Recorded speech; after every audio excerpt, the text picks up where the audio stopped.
High dear students, welcome back to NEET and channel. NEET 2024 counselling మీద clarity లేక మీరైతే news చూస్తూ ఉంటారు. సో ఒక ఇంపార్టెంట్ అప్డేట్ అయితే కౌన్సిలింగ్ సంబంధించి ఉంది. అండ్ మీరు నీట్ కోసం కౌన్సిలింగ్ కోసం సీరియస్గా వెయిట్ చేసే స్టూడెంట్ అయితే వీడియోని లైక్ చేసి వెంటనే సబ్స్క్రైబ్ చేసుకోండి. ప్రతి అప్డేట్ క్లారిటీగా ఉంటుంది. అండ్ వీడియోలోకి వెళ్ళినట్లయితే ఫస్ట్ రేపు మనకి ఇంపార్టెంట్ కేసు ఒకటి హియరింగ్ ఉంది. ఆల్మోస్ట్ చాలా వరకు 99% కౌన్సిలింగ్కి ఏం అభ్యంతరం ఉండదు. అండ్ రీనీట్ అయితే అసలే ఉండదు. ఇంకా ఆ సమస్య అయితే ఉండకపోవచ్చు దాదాపు. అండ్ ఇదే సందర్భంలో కొన్ని కొత్త కాలేజెస్ తెలంగాణ మరియు ఆంధ్రప్రదేశ్లో ఒక కాలేజ్ కూడా పర్మిషన్ అయితే వాళ్ళు యాక్సెప్టెన్స్ అయితే ఇవ్వలేదు. సో దానికి సంబంధించి ఇంకొక డేట్ ఏంటంటే 19th వరకు మళ్ళీ అప్లై చేసుకోవడానికి టైం. సో 19th వరకు అక్కడ వాళ్ళకి టీచింగ్ స్టాఫ్ లేకపోవడం, బిల్డింగ్స్ లేకపోవడం, రకరకాల కారణాలు అయితే వీళ్ళకి చెప్పున్నారు ఆల్రెడీ. సో అధికారులు తీవ్రంగా ప్రయత్నిస్తున్నారు.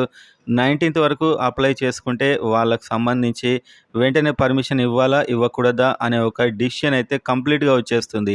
ఎందుకంటే కౌన్సిలింగ్ కూడా స్టార్ట్ చేస్తామని, ఆల్ ఇండియా కోటా కౌన్సిలింగ్ అయితే స్టార్ట్ చేస్తామని 3వ వారంలో వాళ్ళు ప్రకటించారు. ఇంకా మనకు ఏపీ తెలంగాణ లోకల్ లిస్ట్ కూడా వచ్చేది ఉంది. అండ్ ఇంతలోనే దీనికి సంబంధించి ఇంకొక important update, medical counselling committee అయితే ఆల్ ఇండియా కోటాకు సంబంధించిన కౌన్సిలింగ్ కోసం తమ అఫీషియల్ వెబ్సైట్లో అయితే ప్రతి కాలేజ్ కూడా యూజర్ ఐడి అండ్ పాస్వర్డ్తో లాగిన్ అయ్యి వాళ్ళ సీట్స్ డీటెయిల్స్ ఎంటర్ చేయాలి. అది కూడా 20 లోపు ఎంటర్ చేస్తే ఆ వెంటనే కౌన్సిలింగ్ ప్రాసెస్ అయితే స్టార్ట్ అయిపోతుంది. సో దీంతో మీకు క్లారిటీ వచ్చేస్తుంది.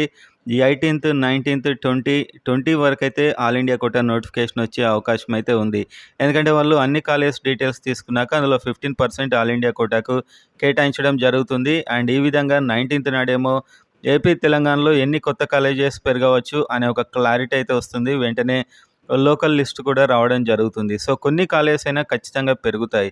సో వాళ్ళు పేర్కొన్నట్లు మనకు ఈ తెలంగాణలో 11 అండ్ ఏపీలో మనకి ఇచ్చినటువంటి లిస్ట్లో ఉన్న కాలేజెస్ అన్నీ కాకున్నా కూడా కొన్ని అయినా పెరిగే అవకాశం అయితే ఉంది. అది మనకు 19th వరకు లాస్ట్ డేట్. వాళ్ళకి 20 వరకు అయితే ఆల్ ఇండియా కోటాకు సంబంధించి ఎంసీసీ ఆ వెబ్సైట్లో డీటెయిల్స్ ఎంటర్ చేయడానికి వాళ్ళు టైం అయితే ఇచ్చారు. సో కౌన్సిలింగ్ ఒక 4-5 డేస్లో ఖచ్చితంగా ఫుల్గా ప్రారంభం అయిపోతుంది. లోకల్ లిస్ట్ కూడా వచ్చేస్తుంది ఈ అప్డేట్స్ అన్ని బట్టి చూస్తే. రేపటి కేసు అయితే ఎలాగో పాజిటివ్గానే, రీనీట్ ఉండదు అని చెప్పే ఉంటుంది. కౌన్సిలింగ్ చేసుకోవచ్చు అని ఉండే అవకాశాలు ఉన్నాయి చాలా వరకు.